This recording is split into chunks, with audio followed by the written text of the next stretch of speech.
台湾手庙天坛自18日开始，连续5天举办金榜题名公民发挥，期间每日早时7点到暗时7点拢有一场。由金文社诵经，将参加点灯一些圣将大名写入去书文当中，再由金文社诵读书文，祈福众生命，祝福考试的学生拢会当金榜题名。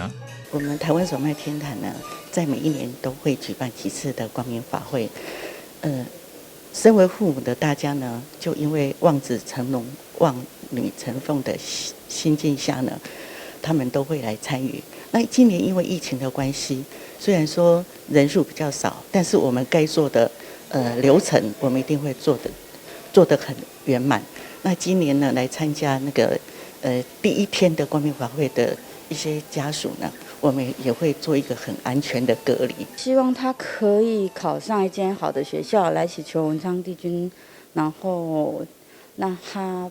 就是考试当天可以就是文昌笔拿着，然后考到好成绩，录取好学校。他的志愿是哪间学校？志愿当然是如果可以考到1中、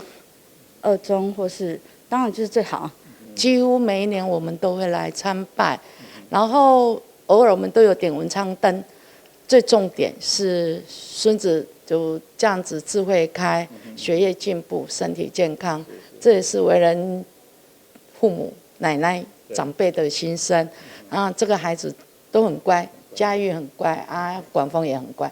每到考试前，各庙宇的文昌君坛前，拢摆甲满满的准考证，希望神明保佑，互参加考试的学生拢会当金榜题名，考到家己心中理想学校。发挥期间，天坛嘛有送予参与发挥圣将文昌笔，而且不只是各种会考尔，嘛有真侪参加各种考试的考生，也趁着发挥期间前来参拜，求取功名。台南新闻张秀伟采访报道。